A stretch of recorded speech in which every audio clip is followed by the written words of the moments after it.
relationships, which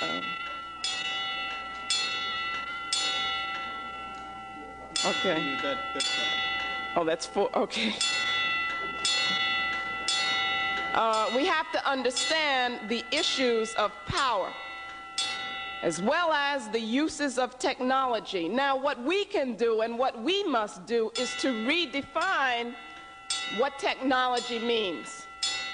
We have to define these concepts for ourselves. For instance, we can define technology as the tools of Afrocentric development, put at the service of Pan-African self-determination.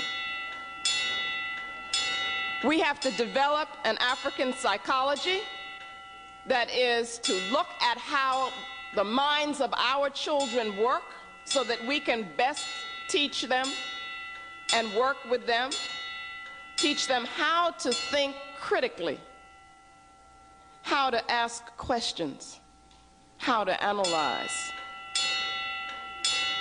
Educational and training institutions and programs can be set up immediately by us, which teach our children practical skills. And then, of course, we need economic programs so that we can have buildings in which to house these institutions, so that we can have conferences in our own major buildings that we have for that. There are so many lectures and lecture series, wonderful ones, that are given throughout this city. I don't know how it is for you who come from other cities. But we don't have our own buildings in which those lectures take place. And there are enough of us to get together and have a building. Okay? One of the things that we can all do in terms of education is that we can immediately begin organizing after-school programs. Organizing schools is something that we need to do. That takes more time, takes more resources. After-school programs can build towards those, and we can do them immediately, right now. When people leave this room, all you have to do is to get together with maybe 3 or 4 other people who share your commitments and have children. Get those children together, and you begin developing a program. That's what we did, and we've had a program now. It's going into its 3rd year, and I would simply like it to be a model for others so that other people can see that it's very easy to do. All it takes is commitment. And then through all of this, we need to develop some standardized curricula material that can be dispersed throughout the African community in this nation and throughout the world. And there, again, are enough of us doing this kind of work that we can think in terms of standardizing things and getting them in record form. Finally, we need to pull these 2 aspects together, the practical and the spiritual, the esoteric and the exoteric. Both are extremely important. But we cannot have one without the other. The esoteric, spiritual, and the holistic must go hand in hand with the exoteric, the practical, and what has been called the academic in European culture. For us, the base will always have to be the sacred, will always have to be the spiritual, because it is from there that we get meaning, and that we get our commitments to and our values, and it is from there that we get our direction. So this is something that I think we can both learn from African civilization and that we can just use and begin to build. Thank you very much.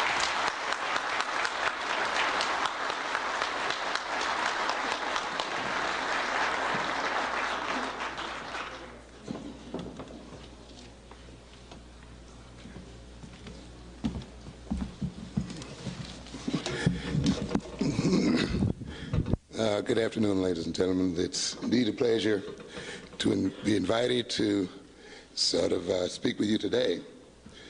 I won't, again, take up much of your time.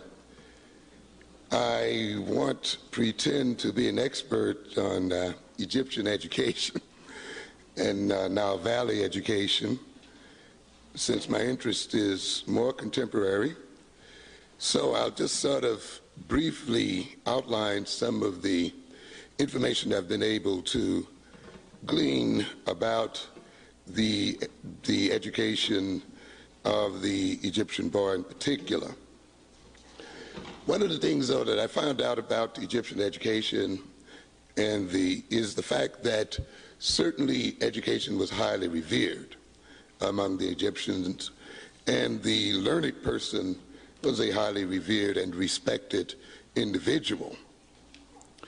Learning then had a major place, a central place in Egyptian life. So where and whenever you come upon Egyptian literature, you find an enthusiastic reference for learning. And many of the journals and diaries of various persons during this period of time referred to education. One such as a nobleman who was carrying his son to a school on the Nile, who admonished him to give thy heart to learning and love her like a mother. For there is nothing that is so precious as learning. When we look at Egyptian education, we see that the education began very early in the life of children. The boys began their education at around age 4. And that education continued for about 10 to 12 years. So essentially you had what we would consider today an adolescent at age 14, 15, and 16, ready to enter into full adult life and to undertake adult responsibilities in terms of his past learning. The arts of reading and writing and knowledge of books was recognized by all classes of Egyptians. And as we might expect, the king's children and the children of the official classes were educated at the court schools, even though education also took place at the temples. And at a later point in Egyptian life, they took place at under various governmental agencies and departments. Because, of course, we must recognize that Egyptian society was a very complex one, and therefore education took place in many areas of Egyptian life, some of it being more specified than others. The high officials of the government were in part responsible for the education of the youngsters, as well as, of course, the priests and others we would expect to be involved in education.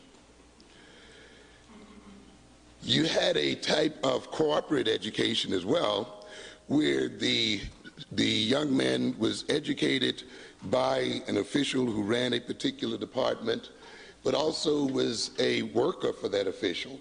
So you got sort of a double type of education, a type of cooperative education, where the student learned the formal curriculum, but also learned by doing. It was involved in the practical workings of the system and of the department under which he was being educated. The education also took place under what we call the schoolmaster. And this education was very strict and severe. In fact, it's a type of education that many of us have come to repudiate to a certain degree, because corporal punishment was not forbidden and was used quite liberally. The student sat at the master's feet, and the schoolmaster had what we call today virtually absolute power and authority when dealing with the student. The student began school very early in the morning and worked until noonday or for long hours. The penalty for not paying attention, the penalties for being lazy were quite severe. And you can, in looking at some of the proverbs, you can recognize that many of these schoolmasters did not hesitate to execute discipline. One of the standard statements was, "A boy's ears are in his backside, and he listens or obeys when he is beaten." But of course, another major part of the disciplining of the boy was not merely that of corporal punishment, but that of what we call admonishments, proverbs, where the student was constantly admonished with proverbs and sayings to, of course, do his best, to strive for excellence. And so in the review of various schools' materials, you will see those materials filled with proverb after proverb, warning after warning, and other kinds of statements seeking to motivate the student highly to achieve perfection. Education was not something merely given to the noble people or the sons of noble people, but also people of what we may call the lower classes, many of whom went to school with the sons of princes. So there was a mixing of classes, particularly in the school for scribes. So then we can see an interest in the basic elements of education, reading, writing, and so forth, going down not only in terms of the noble classes, but in terms of the working classes themselves. In terms of what was learned, we pretty much see in general outline that what was learned during the educational period of the Egyptian boy was pretty much what's being learned today: reading, writing, and arithmetic to a good extent. A great deal of emphasis was put on the learning of the hieroglyphics, and a great deal of emphasis was put on copying materials, copying from books, and of course copying the proverbs and saying of elders and revered ancients. A good deal of emphasis was put on, of course, words and vocabulary. The attitudes of the boys were stimulated as well, particularly in terms of being industrious and active. Much of the material that the student copied was material from his own schoolmaster, and much of that material was material that was written into form of advice, in forms of rebukes and exhortations to work toward excellence and to work with all their might.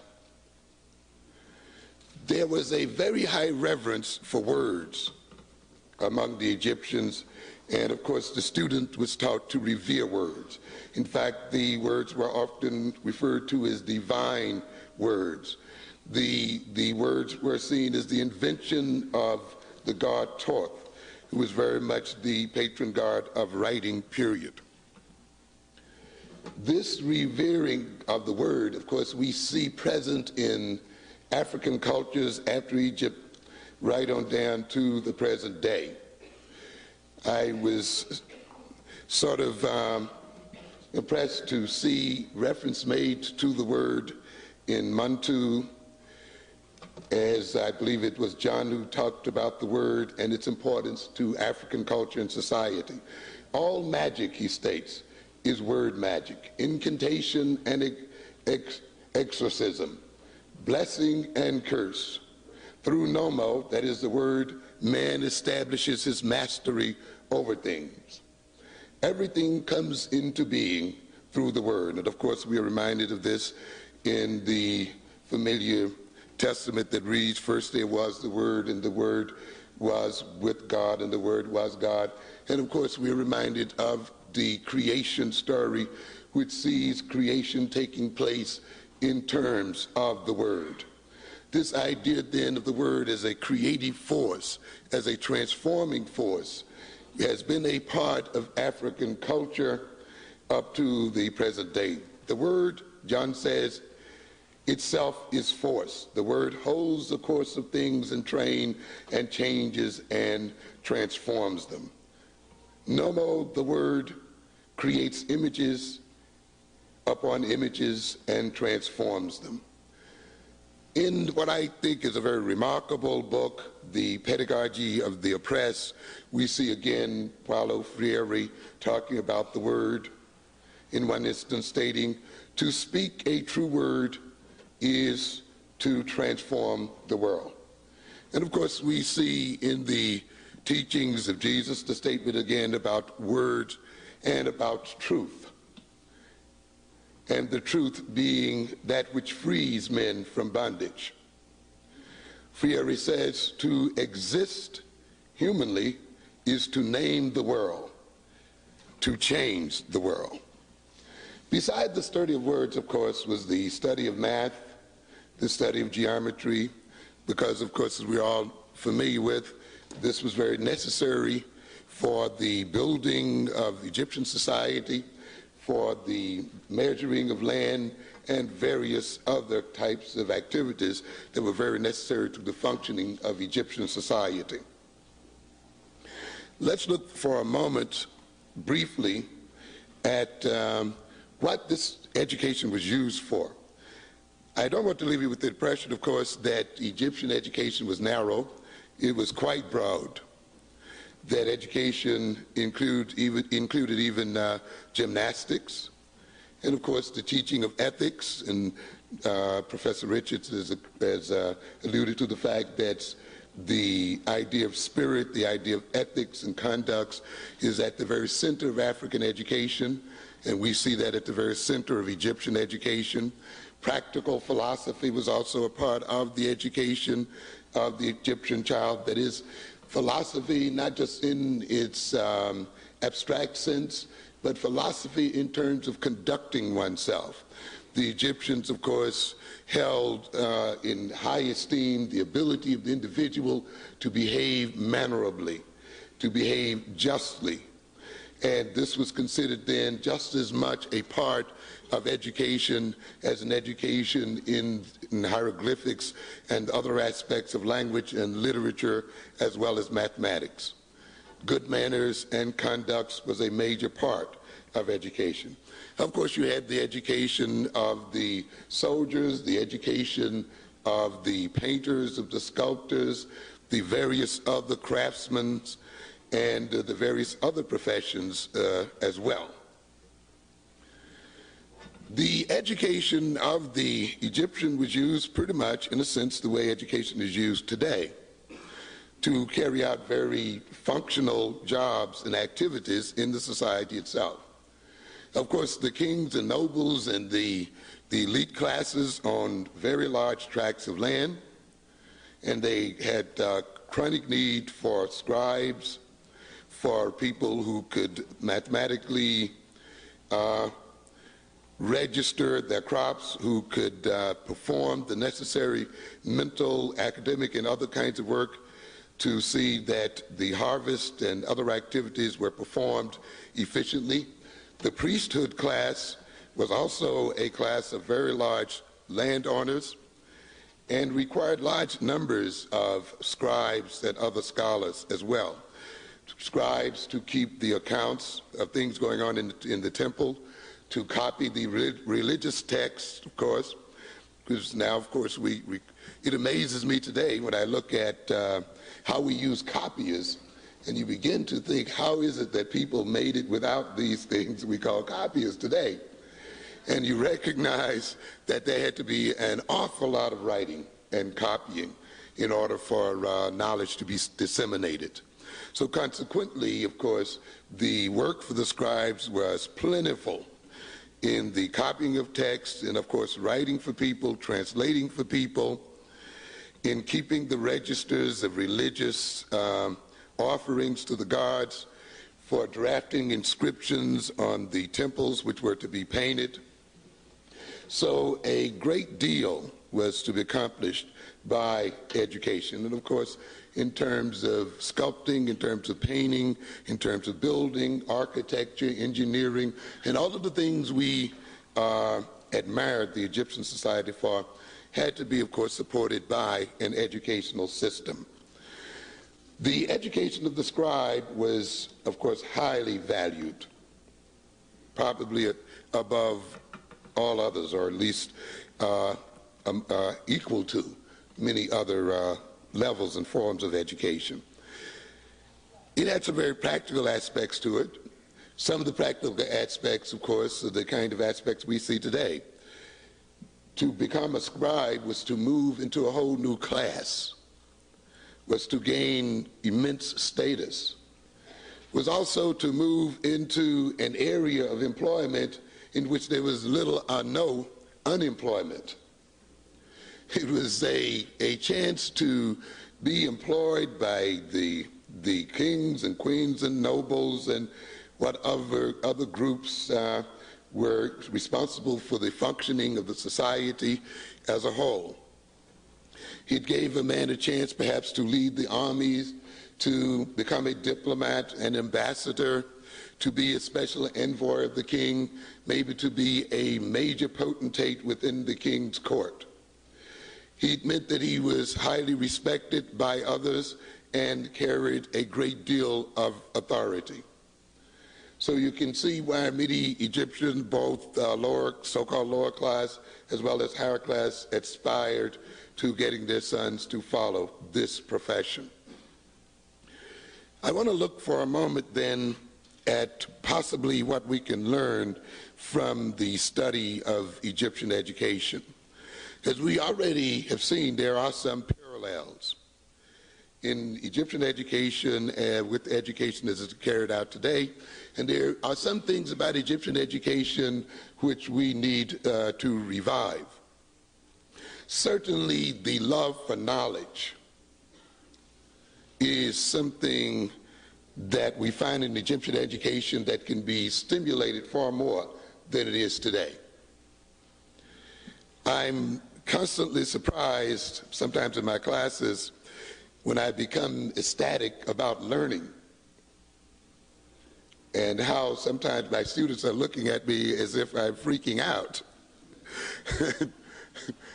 And in fact, about 2 or 3 weeks ago, the New York Times had an article that related concentration to euphoria. And the idea being that learning at times can be a euphoric experience. In fact, I've often compared it to a climactic experience, something which has somewhat of a sexual nature about it. You see this kind of ecstasy in learning in children very early in life. Because, ladies and gentlemen, ultimately the human being adjusts to his or her culture through learning.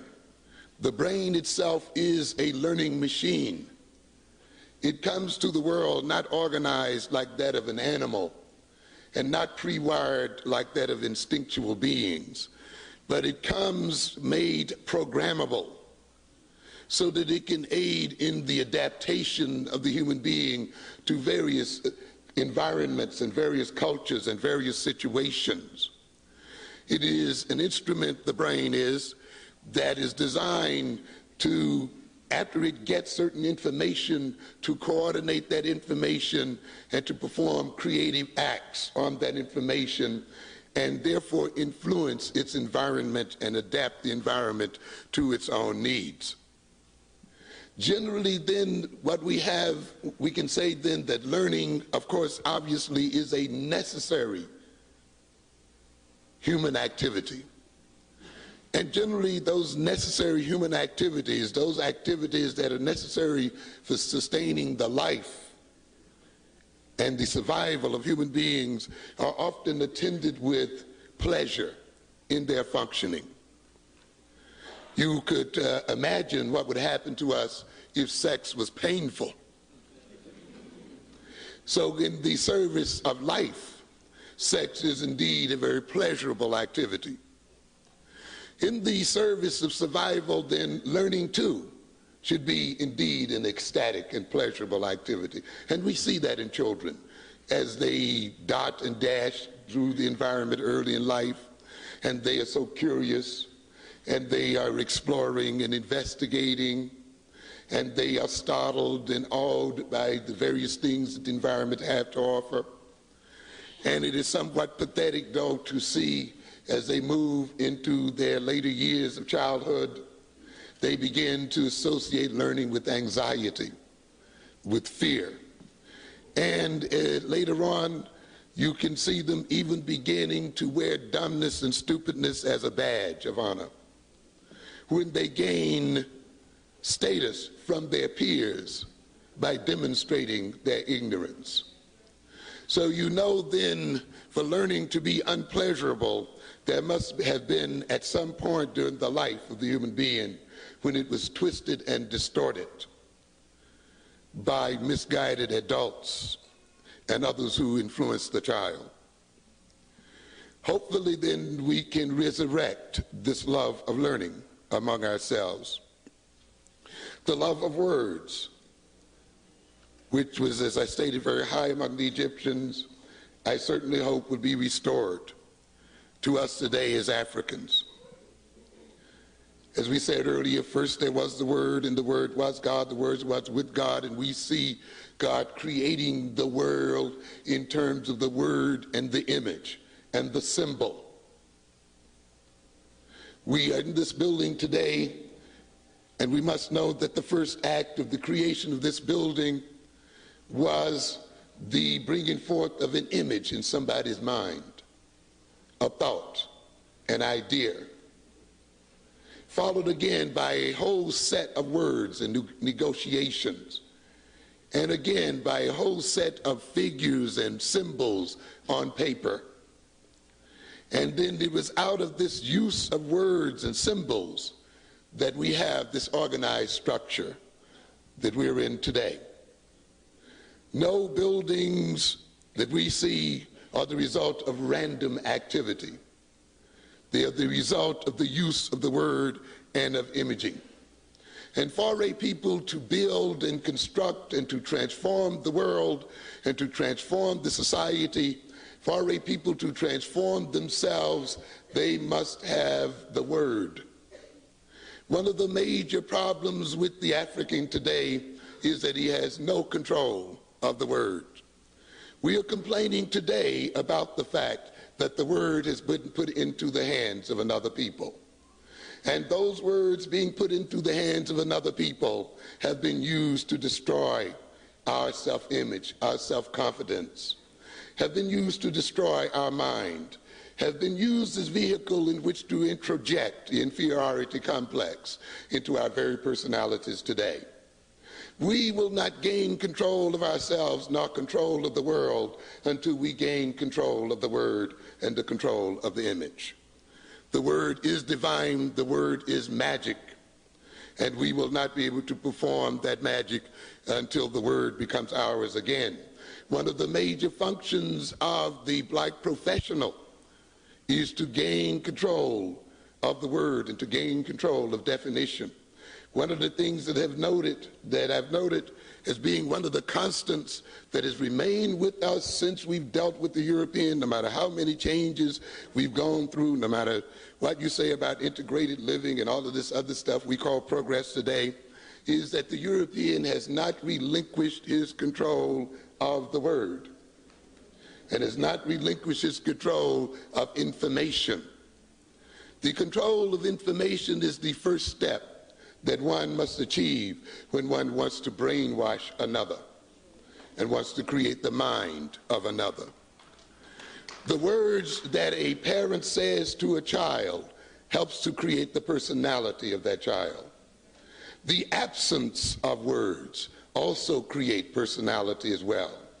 And consequently, when we talk about education today, both with this presence of words and this negative words and with this absence of positive words, we see then in this control of words, the control of the African mind. Of course, the other thing we can note in terms of Egyptian education is the emphasis on discipline. Maybe we would have some problems with corporal punishment as a form of discipline. However, the idea that there must exist some discipline is one that we must endorse. When I go to schools, the first thing I'm struck with as I visit schools, particularly in the city of New York, is the absence of discipline, is a sense of disorder and a sense of chaos. Even when I enter into the classroom of teachers, I still get this sense. We as Africans will have to study the relationship between discipline and learning. I think we've been put into a major trick. It's interesting to note that the Europeans literally beat their children into the middle class. And then once they beat them into the middle class and created a tradition around them, corporal punishment became unlawful. And now it is scientific to approach them in various other ways. However, we as a people must recognize that in terms of our own development, we do not occupy the exact historical situation, economic and social situation of the European. And consequently, their methods for disciplining their children may not be appropriate to the methods we may need to use in order to move our own people forward. We must not be then deceived by these people who choose to ignore their history and to present now their methods of disciplining their children as being scientific, as being the latest in psychological research and discovery. We must recognize them for what they are. They represent a historical process of a people now who have gone through an evolutionary phase in the educating of their children to the point now where other methods of disciplining and control may be used. Therefore, we have to look at the disciplining of our children in terms of the reality of the African in the world today and in terms of what we are trying to achieve. Professor Richardson mentioned apprenticeship, which we see, of course, plenty of in the Egyptian educational system. And coincidentally, for the last couple of days, I've also been thinking along those lines of the need for more of us as professionals to take under our wings protégés and others and to see to their training and development, because we cannot leave the whole of the training of our scholars, of our intellectuals, and of other people and of others to the European. Obviously, as Dr. Clarke has indicated, the European is not going to move us toward liberation education. In European education, in Egyptian education, we see a reverence for history. We, of course, have mentioned a reverence for ethics and for spirit. This is very, very, very important. I think this is one of the key things that will distinguish an Afrocentric education from that of a Eurocentric education. That is the including into the education of a spiritual component, of an ethical component. As I've said on many occasions, the educated individual today is the most dangerous individual on earth. Educated human beings today, ladies and gentlemen, are twisted and distorted. And they represent the greatest danger to life on earth. How do I say that? When this world ends, and if it ends, it will not be brought to an end by muggers, by rapists, by robbers, by dropouts. It will be brought to an end by PhDs. It will be brought to an end by people who have clipped lawns and little lovely kids and two-car garages.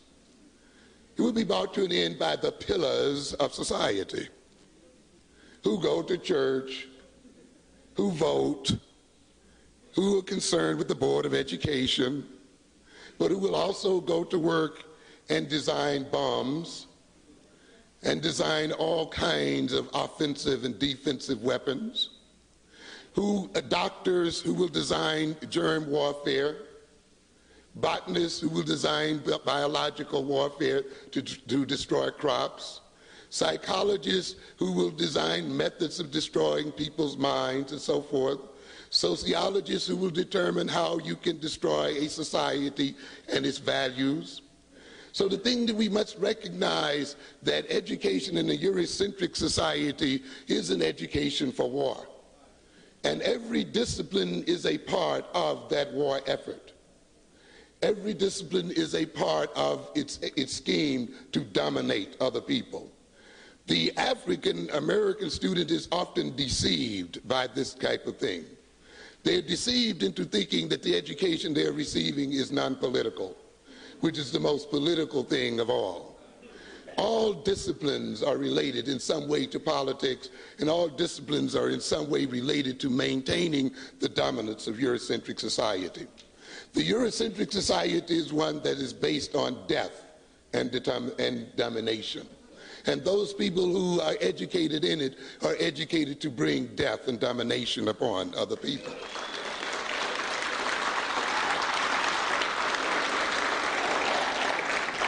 Therefore, the educated individual who feels he's educated and his education gives him a right to rob and steal from the average man and the lesser educated man, and he thinks by spending 10 or 20 years in school, he's justified in robbing the people of every last dime they have.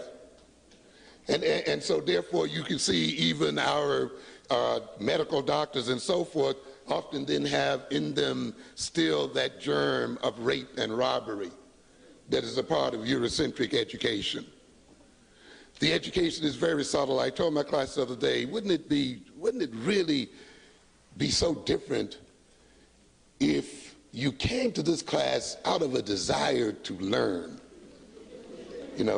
just out of the pure desire to learn, and that we didn't relate to each other as student and teacher, but as people sharing knowledge and information.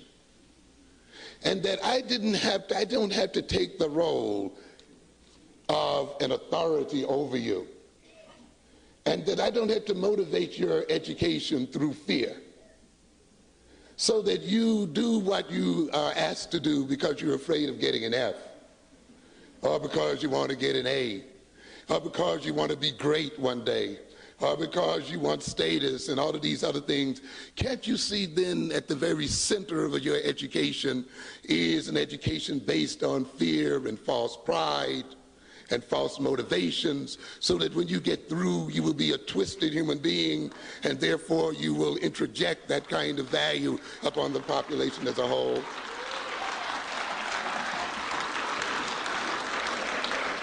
So this is why we have the paradox of the educated European not becoming civilized, but more uncivilized, and how ultimately knowledge will become the source of man's destruction.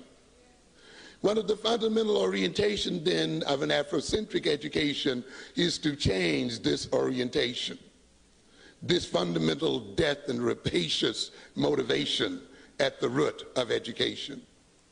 And one of the ways of doing this, of course, is to reintroject the spirit, the ethics, and to reintroject in some way religion and reverence for life in education.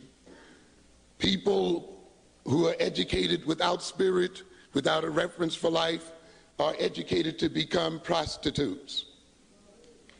They then will sell their services to the highest bidders, regardless of how what they will do will be used.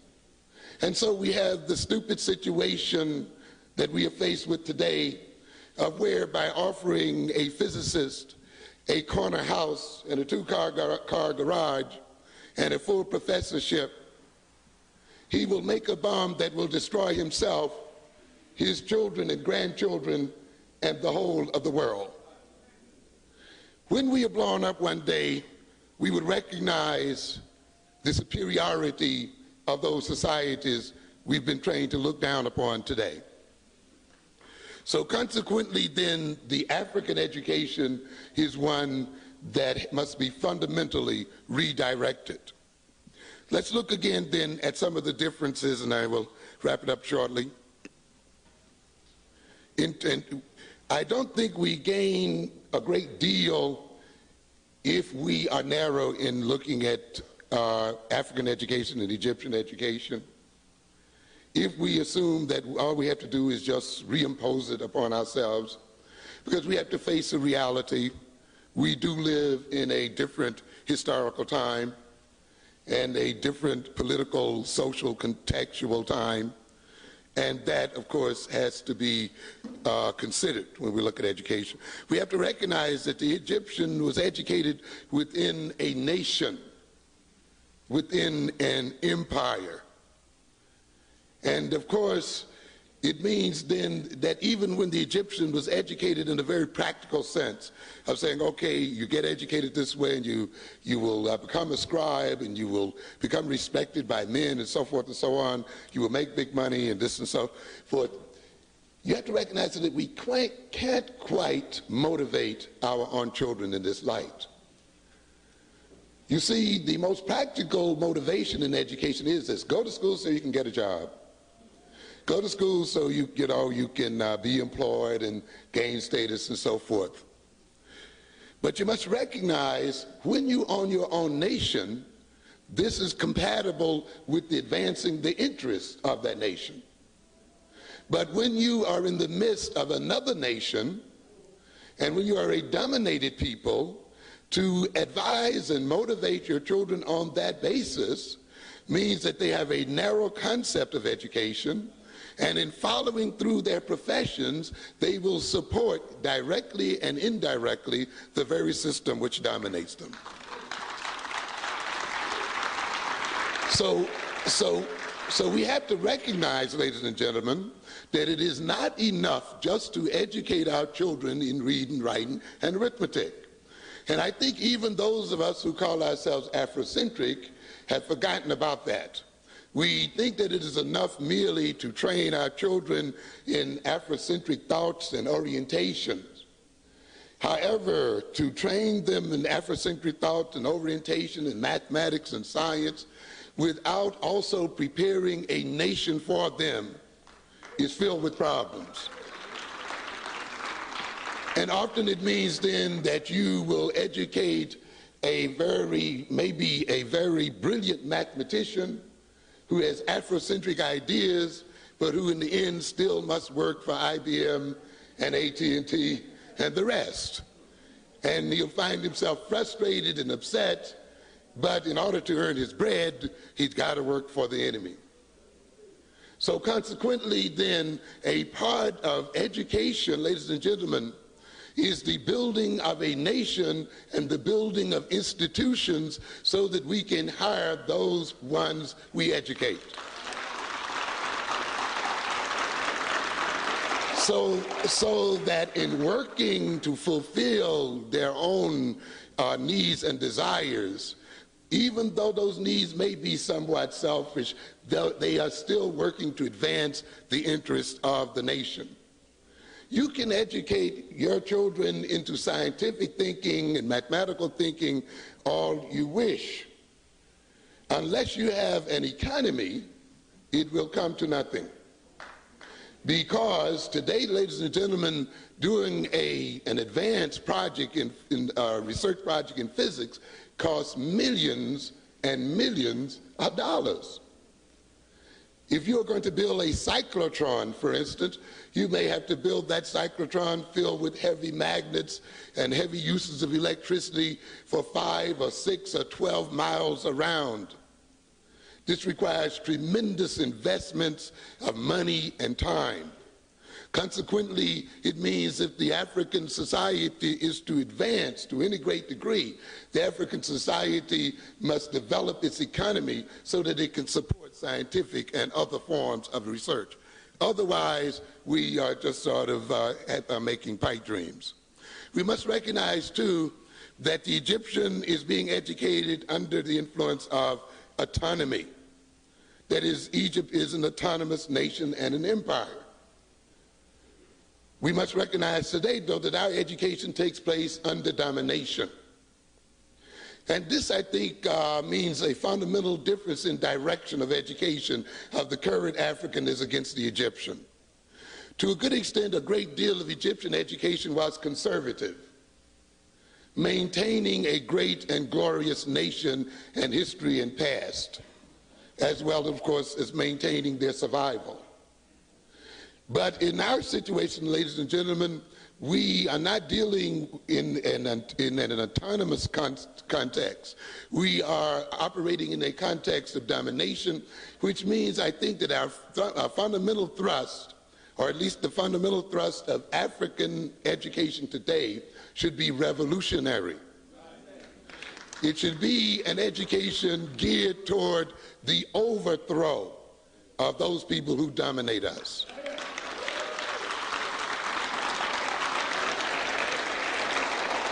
While it will contain certain conservative elements, and it will seek to conserve those things in African history and in the African experience that are dear to us and that are important to us and that are at the very center of our personality and culture. And while it must also rebuild a culture, it must rebuild a tradition and build new traditions as well. The ultimate thing then is that our education has to be one that doesn't just close our mind into tradition, but one that opens our minds up, builds in a flexibility so that we can deal with the wily and clever enemies that we have before us today. So consequently then, the education of the African American is one that must be very closely tied to African tradition, but also to the current African reality and to the African future that we wish to make. We must recognize too that African education today has to be to a large part therapeutic.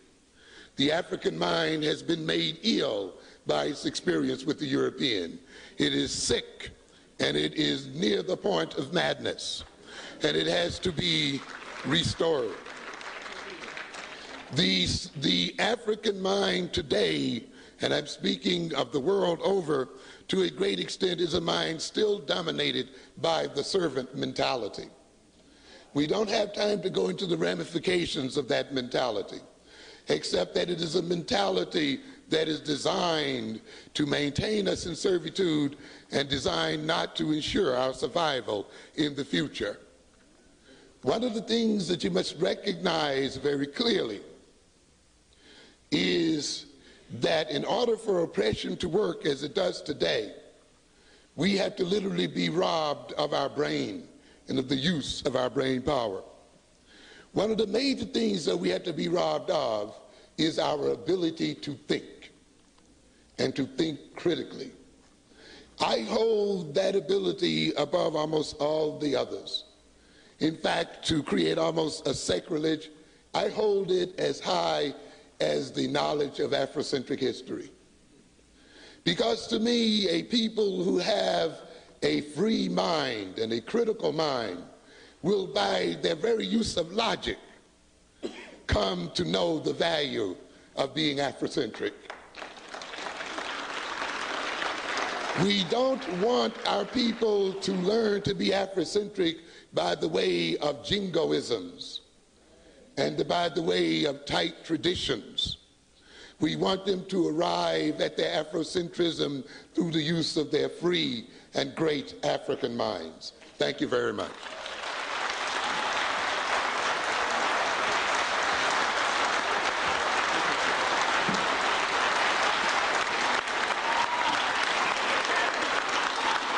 Thank you very much.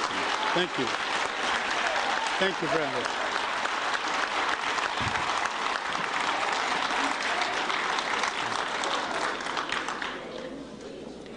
I'd like to say that Professor Wilson is a community person who lives and functions in an institute. Part of his design, in addition to hostess, and that he's very much a part of us. And what he has been saying to you this morning is the same thing he's been saying to us in the community, weekly and sometimes daily, all along.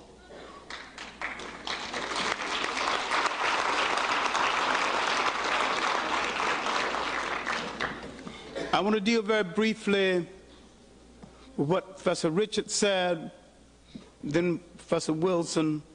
Then we're going to go to questions, and we're not going to have that much time.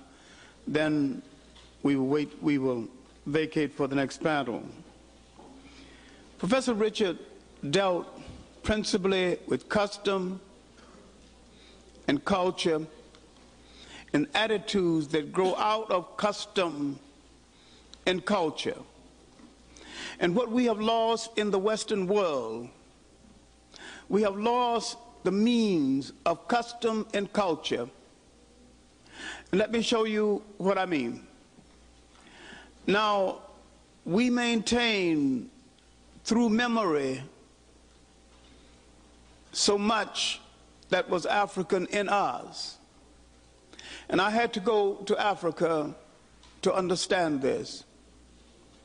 There was a custom in the South after a death that the family, someone comes from the community, and the ladies help to take everything out of the house and clean the house.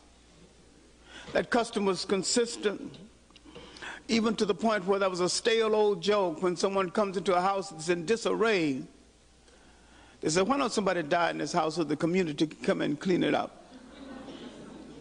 All right, now, when I went to Africa,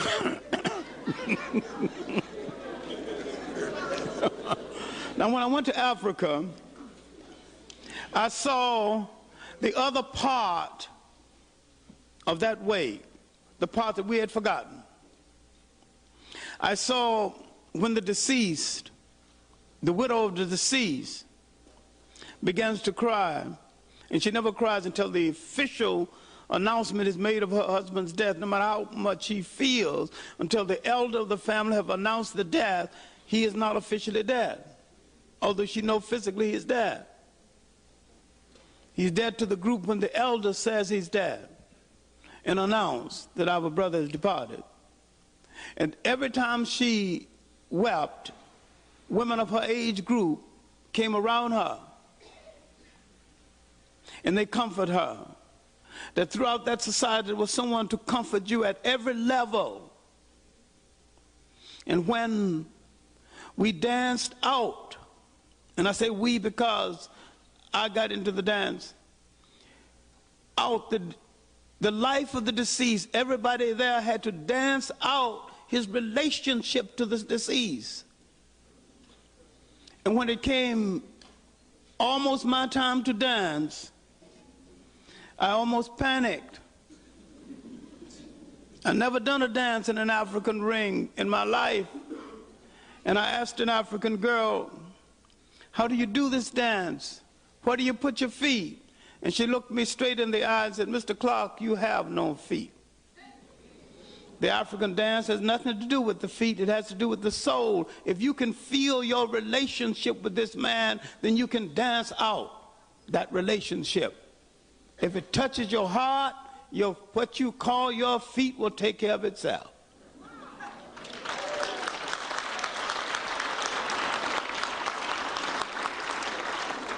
Once I could understand how I related to the deceased, the morning meetings we had, he was a bus driver, how he always brought his son to the morning meetings to hear me speak English, didn't know that my English is less than perfect.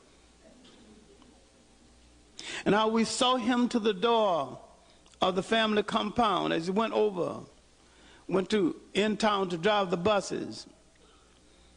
And how we read the evening papers and the morning papers together and discussed the affairs of the world. Once I knew and felt my relationship to the deceased, I got in the dance ring and did something well I'd never done in my life. I danced exceptionally well. Now, the important thing is that once the widow comes back, there's a ceremony when the whole community gives her the assurance that the community is going to take care of her. And when the men give her new shoes and they're singing, as long as there's shoes among your people, you'll have shoes. The women have disposed of all the clothes she wore when her husband was alive. and symbol of the new life, the women have made her a new wardrobe. And the women are singing, as long as there's clothes among your people, you'll have clothes. Then they make a big banquet. And she is to taste all of the food before anyone else eats. While they're singing, as long as there's food among your people, you'll have food. Then I said, these are the people here in the slums of Accra, in Ghana, who's supposed to be primitive. This is civilization. This is social security built into a culture. This is high culture. And this is what I mean by the preservation of custom in culture. And this is the first thing the European tries to take away from you. He laughs at your gods. Then he teaches you to laugh at your gods. Then he does not have to build massive prisoners, because once you laugh at your gods and turn your back on the culture that produced you, you are a prisoner, you are a slave.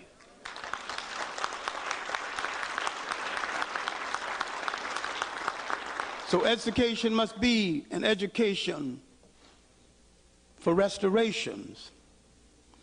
Both Professor Wilson and Professor Richard dealt with symbols. And so long as we are not in control of symbols, it was the search for symbols that led me into the field of history, looking in the Sunday school lesson and not finding my people at all. Even in Africa, I couldn't find them. I see people going to the land of Punt, that's present-day Somaliland, and they got white. I see an African named Moses going down to Ethiopia where he married Zipporah. Zipporah got white and he got white. The Bible gives him one Ethiopian wife. My research gives him 3. Let us say that he developed a taste for chocolate very early. But once you understand the nature of symbols and what it's supposed to do with your mind, once you begin to deal with the education and the restoration of images of yourself, then you're on your way. Then you will have to deal with the prevailing symbol. You will have to get rid of the blonde, blue-eyed Jesus in your churches.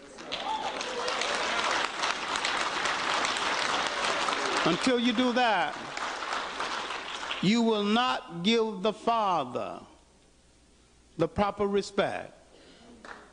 And you will not know what we were doing at different parts, at different times in our history. Now, if you look at the time span of the color purple and look at the true history of black people, we were doing a whole lot of things. We were moving out of the South. We were resettling the whole march from Kansas. And once the Kansas River overflowed and Kansas got too bad, they marched out of Kansas and someone walked into Oklahoma. It was a period of Pap Singleton and his group. It was a period of early Pan-Africanism. We're doing a whole lot of things other than, and there may have been someone engaged in incest, but remember, throughout our total history, incest has been an act punishable by death.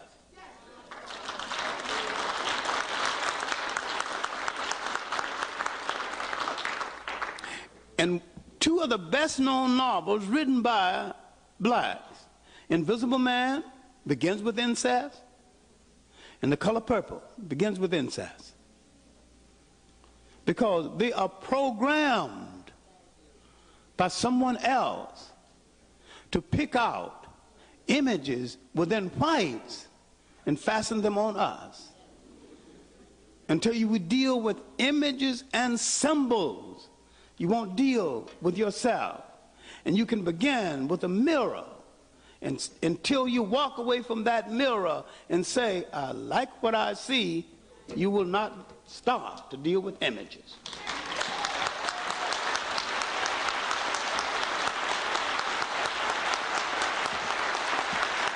Professor Jeffries has an announcement. Then we'll go into the questions.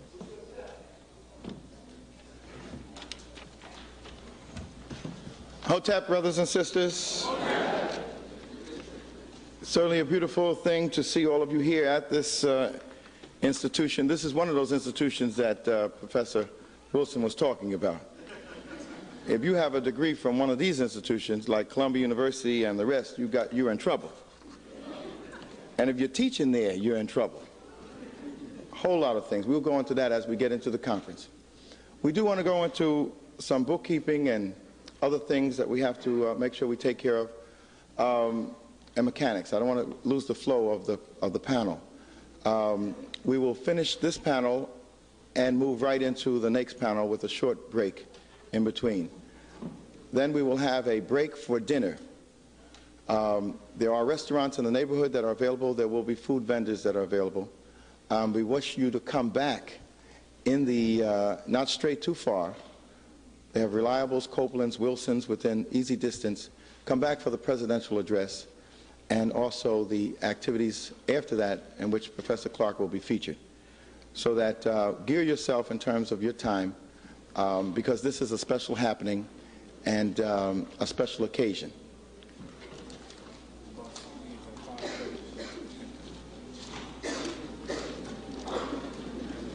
Yeah.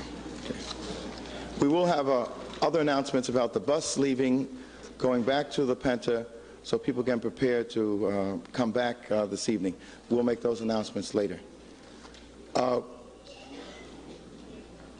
couple of our panelists were not able to attend because of health and other reasons.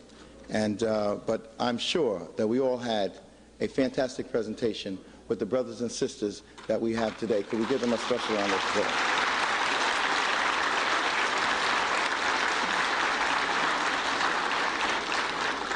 We've described the question and answer period as the African community response. So we expect to hear from you. John. I don't have to repeat Dr. Ben's instructions about a question supposed to be a question and not a dissertation. Someone down there will have to recognize the hands for me because in this glare, I may not be able to see the hands very well. Let's come straight to the questions, make them short and right. And let's start right now. And we have approximately 10 minutes, maybe a little less, from we have to vacate for the next panel and the brief break before the new panel.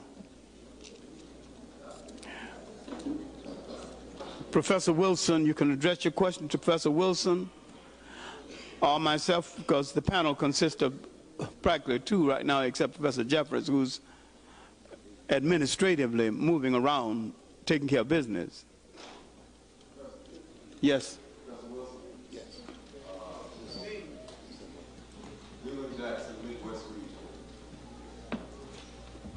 You and Dr. Clarke, in fact, the entire panel dealt with symbols, and you particularly dealt with the child in reference to symbols. I want to ask you a question in reference to current trends or the type of programming that children are seeing and also reading. Comic books, what they see on television, Transformers, Voltron, Masters of the Universe. What are these symbols? Well, I won't ask what the symbols are. It's obvious what they are. But what is the effect of those symbols? Can you speak to that? Okay. Generally, we have to note that all the institutions of the society, regardless of their nature, are dedicated to one major end, and that is maintaining the dominance of the Eurocentric society. And of course, the media is one of the major institutions. So there's little reason for us to expect it to function or perform in any way different from the others. As a matter of fact, the media are a central institution for the creation of the Afrocentric personality. It is the major means, as I mentioned earlier, by which you begin to brainwash people, and that is by controlling information and the nature of information and the interpretation of that information. And so it is obvious that the information that we see in the media, whether it's cartoons, soap operas, or what have you, ultimately are going to be presented in such a way as to maintain the status quo, that is, the power relationship between our people. It becomes very interesting to note that how many scientists today relates his scientific interest and development to the reading of comic books. Of course, I've on other occasions urged that the black community develops a science fiction, so-called a science fiction genre as a form of writing, because it is very, very important. The science fiction of today becomes the reality of tomorrow. The science fiction that stimulates the fantasies today becomes, of course, the science concrete existence, the concrete reality of tomorrow. When you look at these comic books and these other things and do not see yourself, obviously then the fantasies are not being stimulated, the imagination is not being stimulated, and in a sense, as the statement goes, what we cannot conceive, we really cannot produce, we cannot create. If we do not dream of ourselves as being masters of the universe, then that will not come as a reality to us. And these dreams begin in cartoons and fairy tales and in other materials that are fed to children. It's interesting to note when you look at cartoons, for instance, Masters of the Universe, of course the very name itself, Masters, and it suggests itself. And then is the association of the masters with the white skin, or the masters with machinery, the transformers with machinery. Hero, of course, being a white man, Shira being a white woman, and so forth. So you get this constant association of mastery with whiteness. You also, and even though you get an association between good and bad, generally those people who are going to master the world, whether good or bad, are whites in one way or the others. Of course, the black characters, if they're included at all, are included as secondary characters and achieve their power through the delegation of their power from their white masters. It's often interesting to note that even when you have so-called cartoons that include black characters, they are quite often jokes. I think they have one Plastic Man. You see the spaceship with the big lips, and it's just a ridiculous type of thing, because even though it's so-called a space show, it's quite obvious that it's a joke immediately. Running throughout these cartoons on Saturday mornings is the theme of power. And so consequently, and of course running throughout comic books, is the theme of power. And the whole struggle is usually over who is going to rule the world, the bad guys or the good guys. But whether they're good or bad, they both are struggling for power. So by the time our children get through reading these comics and looking at these cartoons and looking at the various other things that occur on TV, their mentality has been one that is fitted for servitude. Next question, please.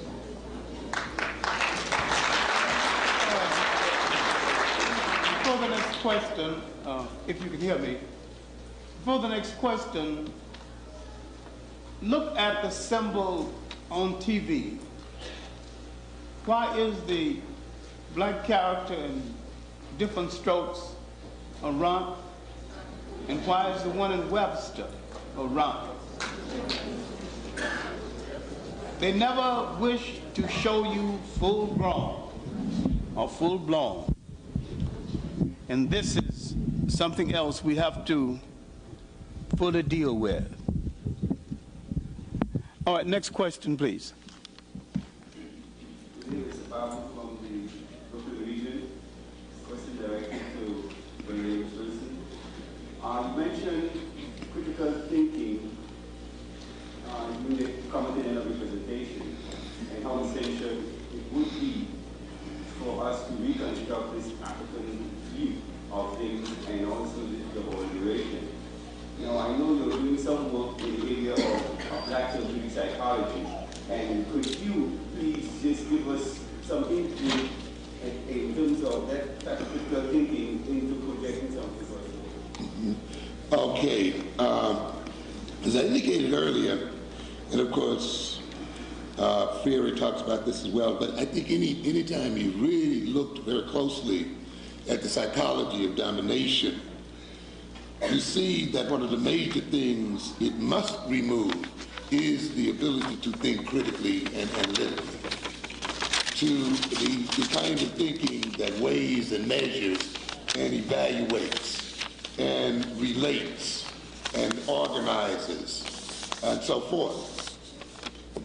The major function of the servant, and that is the function, as far as the European is concerned, of our people, that is that of service to their own interests. It really doesn't matter how so-called well educated we become, how long we stay in school. The central plan of the European is that we perform a service in terms of their interest. So ultimately, our education, no matter what its length, is ultimately an education towards servitism. Essentially, the function of the servant then is not how to think, but what to think.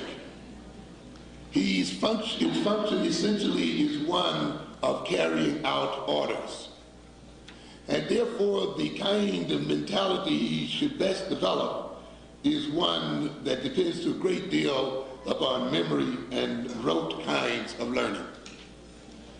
It is a kind of mentality that is built to remember and learn in terms of expediency in order to carry out a particular function and thereafter to forget the order. And we see that often in the way many of our people learn today. We learn for credits, we learn to qualify for a job, we learn to sort of prepare to get a particular position, but often the learning has little intrinsic value or it gives us little intrinsic pleasure. Often I have to upbraid my students about the way they even read text.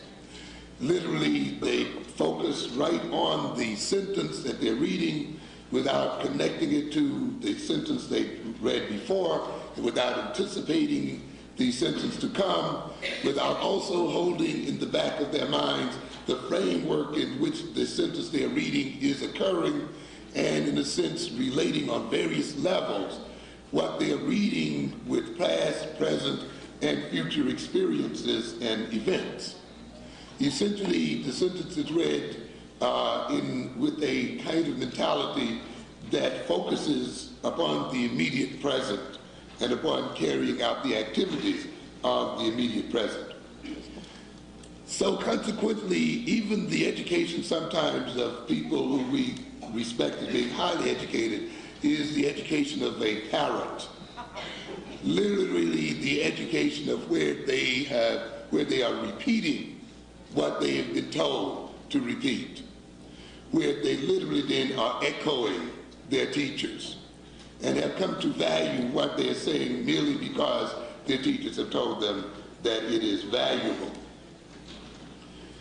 In order for us to be transformed as a people, to be made into a subordinate group of people, the first thing that has to be removed from us is our capacity to think critically, which involves asking questions, which involves what we call in psychology reality testing, that is checking what is being stated against reality, evaluating it, looking at its logical consequences and conclusions. You must be put in a state of mind where you accept what is said on the basis of authority, on the basis of the authority of the speaker. So then the paternalistic relationship, which adheres in colonialistic organization, the paternalistic relationship that was present on the plantation, the paternalistic relationship that is present today in the world is the relationship that creates the white man as the authority, as the arbiter of truth, as the source of knowledge, and consequently then it reduces our ability to critically look at what he has to say. We accept what he has to say on his authority without thought, and we act upon it, and of course we act upon it in his interest. The world in no way, and this includes not only the black world, but also the white world, in no way could be the way it is if even 20% of the people in it could think critically. It is dependent on lies and on the belief of those lies, even lies like private property. The concept of private property, which we won't go into today, but a very interesting kind of lie. The lower class, in believing the upper class, supports that upper class because they are robbed of their critical skills. I'll end it here, even though I could talk quite a bit about this. No, thanks. I'll stop here. Our time is about running out. We're going to take 2 more questions, and we are obliged to stop. I would like to talk all evening, the same as you, and I would like to listen too. Yes, ma'am. Speak a little louder, please.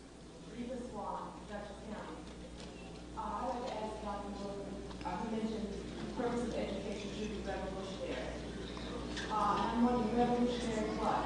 Integration state, separate state, or a minority posture? Well, of course, I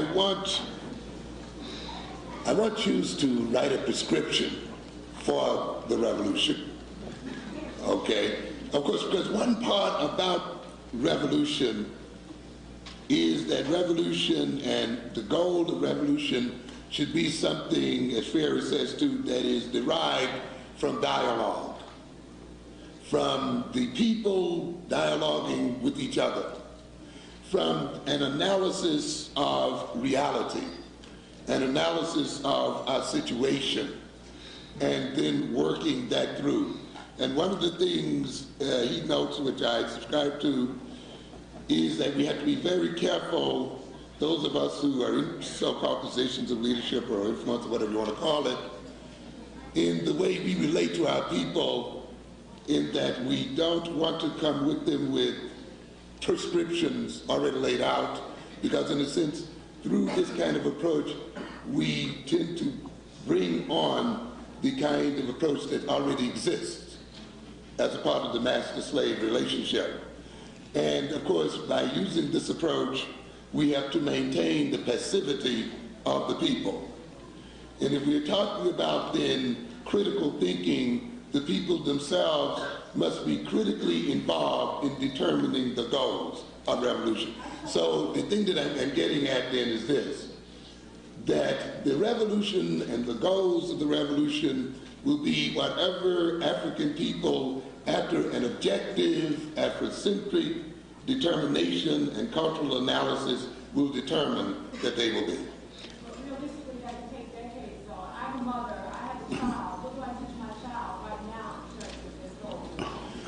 The major thing, I think, in terms of the immediate situation, is to strive for, as I've urged earlier, the teaching of that child to, of course, to perceive the world clearly and realistically, and to give it the abilities and the skills by which it can perform a realistic analysis of that world and oriented toward basing its activities and behavior on reality itself, which of course then involves what we call these cognitive skills training, the reasoning skills training, the very basic ones, of course the use of the word itself, sharpening its observational abilities and its abilities to project in terms of planning and organizing, and its ability to see relations between causes and effects. And of course, in relationship to that, a history and a knowledge of itself, its people, and its culture. And I think with this basic arming of the child, it will then, of course, arrive at the kinds of behaviors and knowledge that will secure its survival and its coping in the current world today. I'd like to say that because we misunderstand the word revolution, we even think the American Revolution was a revolution, and it was not. We think the French Revolution was a revolution, and it was not. We've got to first understand what a revolution means. It means complete change.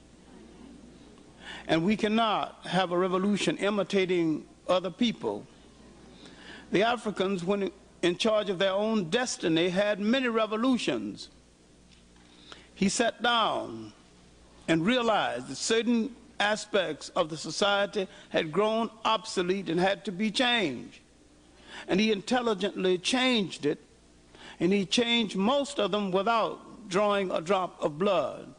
The European has never been as peaceful and as intelligent enough to make great social changes without declaring war on other people. We cannot have revolution imitating the European because he is not revolutionary.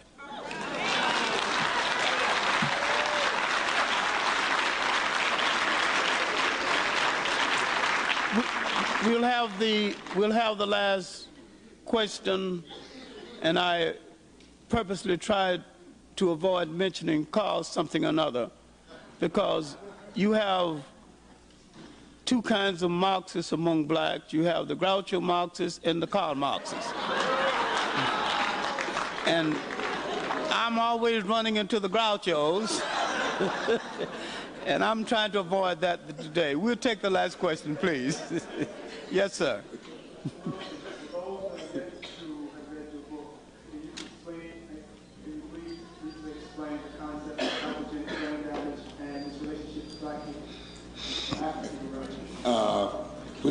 Psychogenic brain damage? Yes, the simple idea is that you can accomplish through the use of the word, as we mentioned, through conditioning, through oppression and the other kinds of things we are very familiar with as people, the same results in creating a mental state and behavior as you would through the deliberate physical destruction of the brain itself. In other words, we can disorganize the brain physically through the use of drugs, through, of course, through excising with the surgical knife, through various other physical means, and of course you can create various behaviors and wipe out various abilities through this physical means. What we're indicating and what must be made clear is that the same kinds of things you accomplish through physical means can be accomplished through psychological means as well.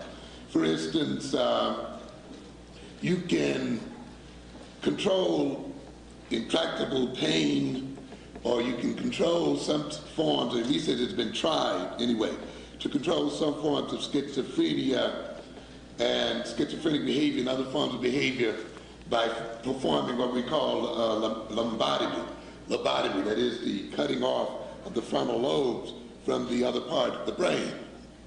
One of the problems with that, besides the fact that the operation often does not work that very well, is the fact that there are other side effects, such as reduced motivation on the part of the patient, such as easy distractibility on the part of the patient, such as the inability to maintain attention, the inability to achieve certain goals, a certain lack of the appropriate emotional response on the part of the patient.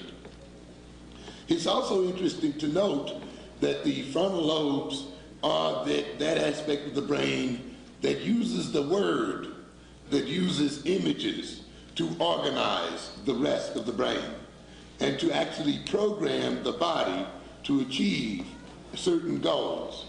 So when a command is given to the frontal lobes translate that command into body behavior, into attentional behavior, into setting goals, into testing behavior, so that once the goal is set, the frontal lobe programs the eyes and the senses to be sensitive to various things that are necessary to the accomplishing of that goal, calling up previous information and correlating as such. It maintains focus so that things that are irrelevant to the achievement of the goal are not attended to. And all of this is accomplished by the use of words and symbols and experience in the frontal lobes. So consequently then, people without words, without certain symbols, without certain experiences, or with certain words and experiences, you see, and when those experiences are used by the brain, are made capable or incapable of certain forms of behavior. So to deny certain people words, concepts, and images, and experiences, to introject into those frontal lobes senses of inferiority, lack of self-confidence, self-hatred, and other kinds of things, is to literally then to perform a lobotomy on the individual. So consequently, you will find many of our people, as a result of this psychological lobotomy, having the symptoms of a psychosurgical patient. The inability to maintain goals and senses of direction, the inability to determine what is relevant from the irrelevant, the inability to correlate necessary information to achievement of a goal, the inability to completely program the body and behavior in line with the goal, the inability to check against reality the behavior and see if it is behavior that is accomplishing the end sought by the person. Of course, then the rewriting of history by the European, the scandalization of the African personality, the introduction into the African of self-doubt about his abilities, the whole system of paternalism, which takes away from the African the responsibility for his future, is a part of this psychological psychosurgery.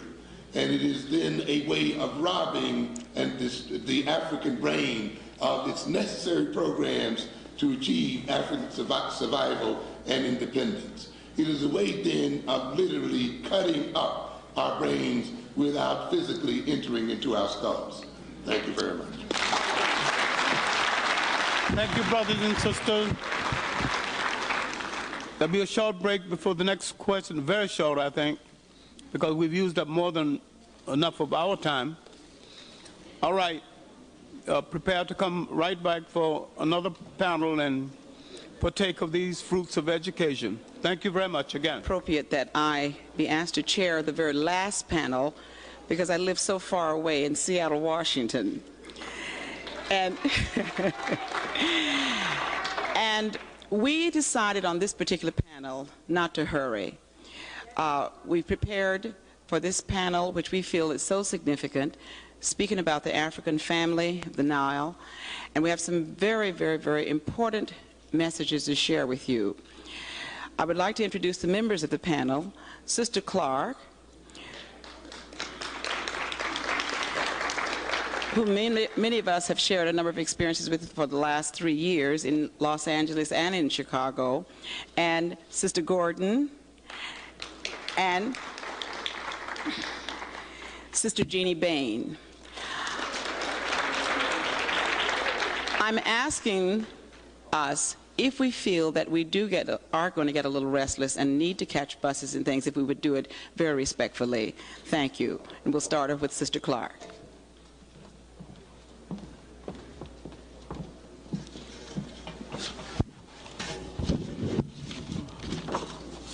Hotep. Sister Mims and members of the panel, brothers and sisters, I'd like to talk with you on the traditional African family as foundation of the African worldview and African development. And the purpose of this paper will be, one, describe how the traditional African family functioned as foundation of our ancestors' worldview and of African development. And second, the theological or ontological authority by which the African family was formed and developed.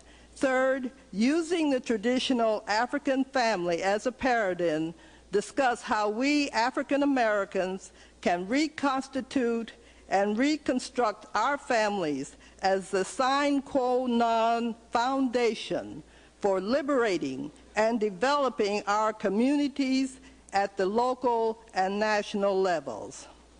When we speak of the African family, we are talking about essential characteristics of a social unit which nurtured and sustained its members as a unified group. The traditional extended kinship family included intergenerational family units, parents, grand and great-grandparents, and their children and children's children. The next larger family unit consisted of several extended families called clans. These clans claimed a common ancestor. Thus, the clans provided historical continuity and a strong sense of identity for all family members. Several clans formed a nation, and when several nations came together, they formed kingdoms or empires depending on the circumstances. Another essential characteristic of the extended family was the practice of self-reliance, which enabled each family to be self-sufficient. This was evidenced by the fact that each family was responsible for producing its basic needs, food, housing, clothing, from the land. A family acquired products and services which it lacked through the medium of trade and exchange. Networking of families in the production and distribution of goods and services enabled families to exert powerful influence in the economic, social, and political life of the nation. Thus, in periods of national crisis, a self-evident, commonplace expression reminded the nation's leaders, quote, that the ruin of a nation begins in its homes. On the other hand, when all was well and peace and prosperity covered the land, the converse expression was applicable. The strength of a nation begins in its homes. Important to the inner stability of the African family was the African woman as mother and as her children's first teacher. She was an equal economic partner to her husband in that she helped provide food for her family, nurtured the family through preparing its meals. She was solicitous of the physical and emotional needs of her husband and children, and she was attentive to their health care. The traditional African family was matrifocal, that is, the wife and mother was the central focus of the family. Just as the African mother was responsible for teaching right, ethical, and moral behavior to her children, the African mother was the main link between two families. For when a man and woman married, it marked the uniting of two families, rather than the mere coming together or union of two people in marriage. For it was expected that the wife would bear children, assuring the perpetuity of both families. The wife was a conduit also for inheritance, which passed through her to her brother's sons. Her brother in return protected his sister, and in the event of her husband's death, her brother provided for his sister's children. The brother protected his sister from abuse unless she committed adultery or some other horrible infraction of the society's rules. An African man could not abuse his wife. As we have seen, the African woman was held in high esteem. She was independent, could come and go without asking anyone's permission, because the African woman safeguarded her independence by exercising her unerring sense of personal responsibility for her actions. It is quite apparent that the inherent organizational structure and function of the African family made the family the nation's most valued human resource and institution. In addition, undergirding the family and strengthening the family's unity was the practice of circumcision and excision. Upon reaching puberty, boys and girls were grouped separately in training camps away from their villages, where they underwent rigorous training and tests in preparation for ritual initiation marking the death of their childhood.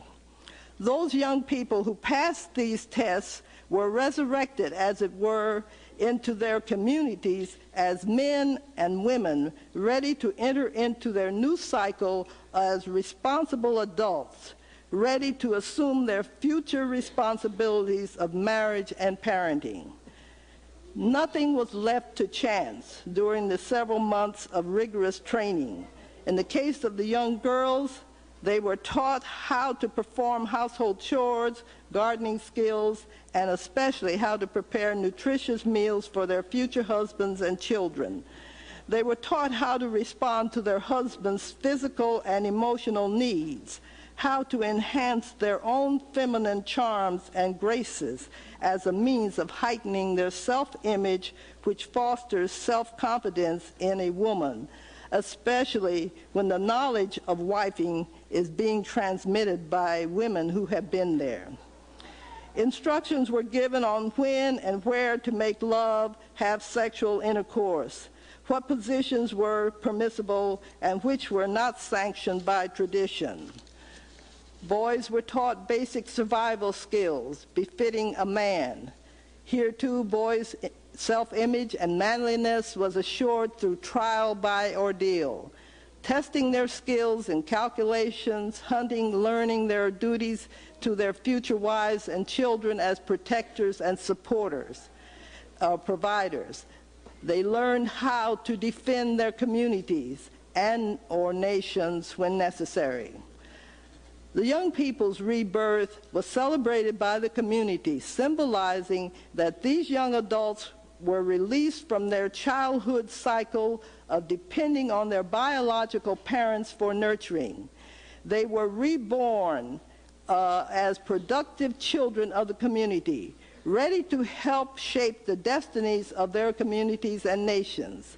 Thus we see how age grouping cuts across all biological family ties, creating strong political and social bonding between men and women of each age group, so strong that these age groups were prone to feel and act like brothers and sisters in response to their group interests and group needs. We may ask how Africans throughout the continent concurred on the idea of structuring a matrilinear family system which embraced the practice of circumcision and excision. Who was their source of authority? What were their basic assumptions? The late Cheikh Anta Diop provides a clue when he stated, "The matriarchal system proper is characterized by the collaboration and harmonious flowering of both sexes, and by a certain preeminence of women in society due originally to economic conditions, but accepted and even defended by man." To say that men and women agreed on setting up a matrifocal family organization is true, but we need to search deeper for a bottom-line response. Diop states that our Egyptian ancestors started with the concrete material conditions of their environment and then moved back in time to abstract an ontological or theological basis of authority for sanctions governing man's relationship to God and behavioral relationships between people and the relationship of man to nature. Diop says further that because the requirements of agricultural life, concepts such as matriarchy and totemism, the most perfect social organization, and monotheistic religion were born. He says further in describing the nature of monotheism, circumcision resulted from monotheism. It was really the notion of a God, Amen, uncreated of all that exists, and that led to the androgynous concept. Since Amen was not created, and since he is the origin of all creation, there was a time when Amen was alone. He must have contained within himself all male and female principles necessary for procreation.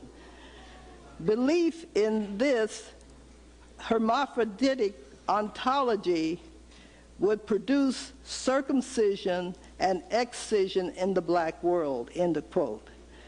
So we see it was no accident that our forebears built our societal constructs on family relationships wherein the complementary equality between man and woman was acknowledged to be inherent in the very nature of creation and creativity. Hence, equality of man and woman was created by God or ordained by God, Amen. There is only one creator God, Amen. Amen is both male and female. Therefore, circumcision of the male prepuce, excision of the female clitoris is sanctioned by our ancestors' perception of the androgynous nature of the one and only creator God. Using the human family as microcosm, the Egyptians intuited that Amun-Ra created a celestial family of gods and goddesses, both male and female, and endowed each with her respective characteristics and functions in nature. The function of the gods and goddesses have been described in great detail by scribes in Egyptian mythology. We know that this ontological basis for legitimizing the structure of the African family spread throughout all black Africa, starting with the material requirements of the natural environment, and as Diop contends, one could go on to explain all the traits of the Negro soul and civilization by using the material conditions of the Nile Valley as a point of departure. The belief that God Amun-Ra is both male and female translates into word, or the principle of creativity. There was a void, and then God spoke, and creation process began. Africans such as the Dogons of West Africa never relinquished their perception of God as a androgynous being. On this basis, there can be no plant life, no biological life, or material phenomenon without a union of male-female essences. Even energies which are not seen by the naked eye, such as electricity, require the harmonious flow of negative electrons with positive protons. When we plug a lamp for light or an iron for heating, a male plug has to be hooked into a female socket. In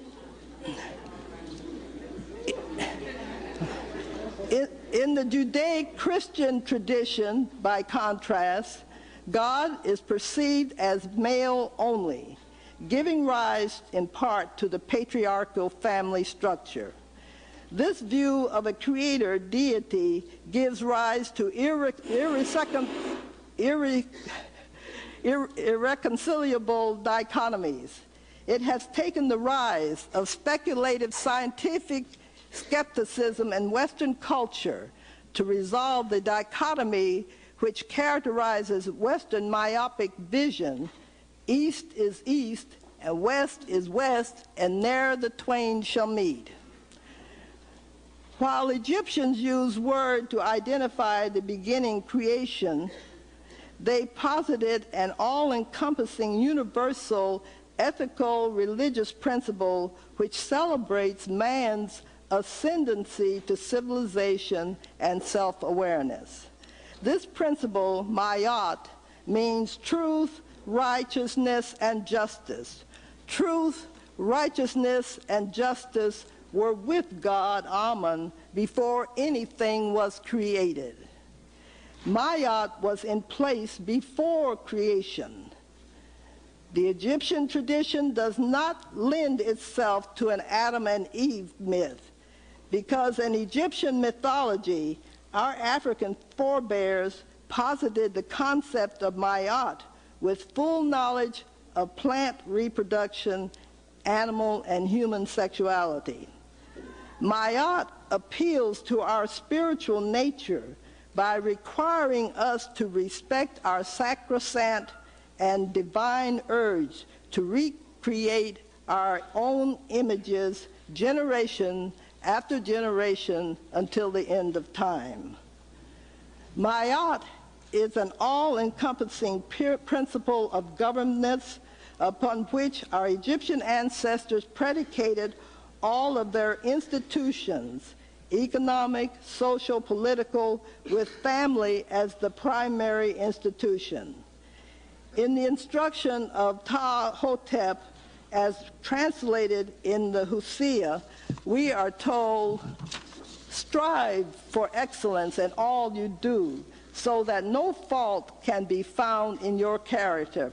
For Mayat, the way of truth, justice, and righteousness is great. Its value is lasting, and it has remained unequaled and unchanged since the time of its creator.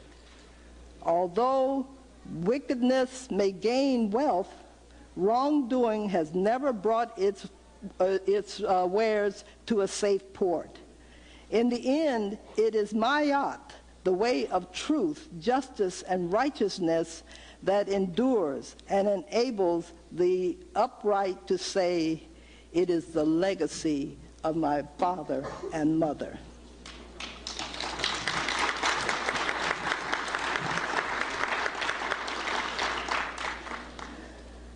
Early symptoms of the breakdown of order and balance, that is Mayat, in the collective life of the people occurs in the nation's homes. When Egypt underwent a severe social crisis in the first intermediary period, Impur complained, as recorded in the Hosea, "Lo, what the ancestors foretold has come to pass. The land is full of bandits and evildoers, and the plowman goes to plow with his shield. Lo, the land turns like a potter's wheel. The robbers have become rich, and the honorable person a thief. The foreigners from without have come to Egypt, and the Egyptian of yesterday cannot be found anywhere. The great and small say, I wish I were dead. And little children say, he should not have caused me to live. And the unrestrained say, if I knew where God is, I would serve him." Today, following close on the heels of white America, the African-American family is in just such a crisis as described in the book of Impur. Our men and women are becoming strangers to each other. Too many of our children are begetting children without any prior knowledge or understanding of the responsibilities incumbent upon them in homemaking and parenting. They are further hampered by the fact that neither the boy nor girl have finished high school or acquired marketable skills. The generational pattern of children raising themselves in the street give us pause, for our future is dimmed by our increasing numbers of youth who are dispirited and frustrated with no hope. However, it is in times of crisis that we have our greatest opportunity to turn our conditions around. When people despair to the point where they cry out in anguish, "If I knew where God is, I would serve him." In all of our beginnings, whether in West Africa, Central, South, or East Africa, our ancestors examined and used the material conditions of their environment as the basis for building institutions beginning with the family. To rescue and reconstruct our African American family demands of us return to our African work ethic, namely, organize our human resources in such a manner that we work consciously for ourselves as an African community. Take, for example, the economic factor. If immigrants can come here from Europe, Middle East, and Asia, set up businesses in our neighborhoods, and profits out of our neighborhoods to invest in their communities, why can we not keep the profits in our neighborhoods by supporting businesses owned by individual African entrepreneurs and businesses owned by our people collectively in the form of cooperatives?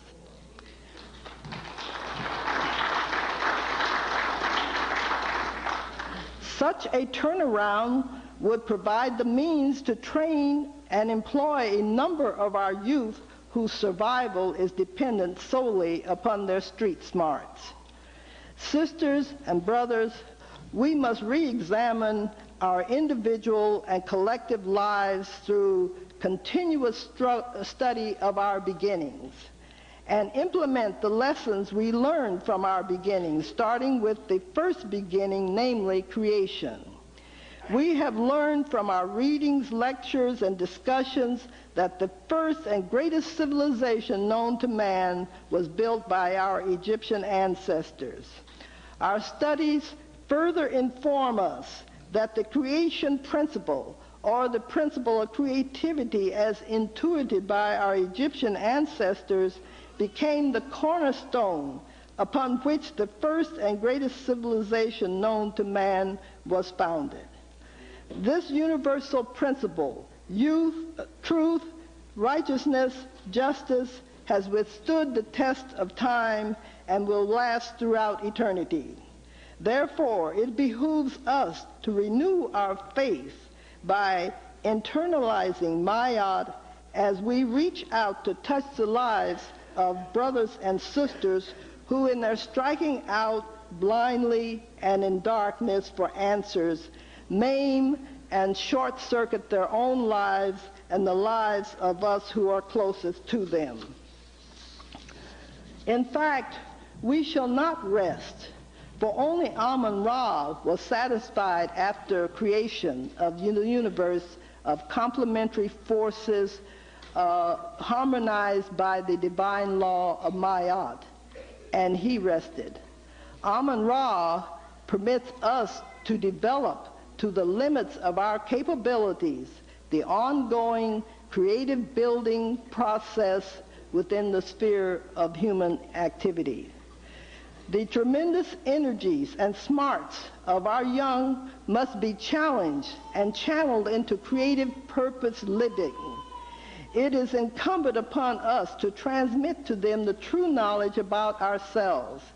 Teach them that we are social bodies, social minds and spirits, two sides of the same coin, so to speak.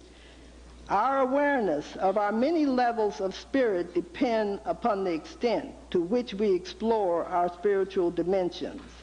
It is through our minds and spirits that Mayat empowers us to harmonize and keep in balance our energies and achievements. Our young will come to know that where Mayat is, God is, and God is in us. The radical and rapid technological changes in our material circumstances, mass and jet transportation, satellite communications, nuclear energy, in no way dwarf our struggle for liberation of our minds and spirits. These material changes are the accumulative evolution of human effort and human intelligence. No single cultural group or ethnic group has a corner on human intelligence and energies. We laid the foundations for the development of Western civilization and technology.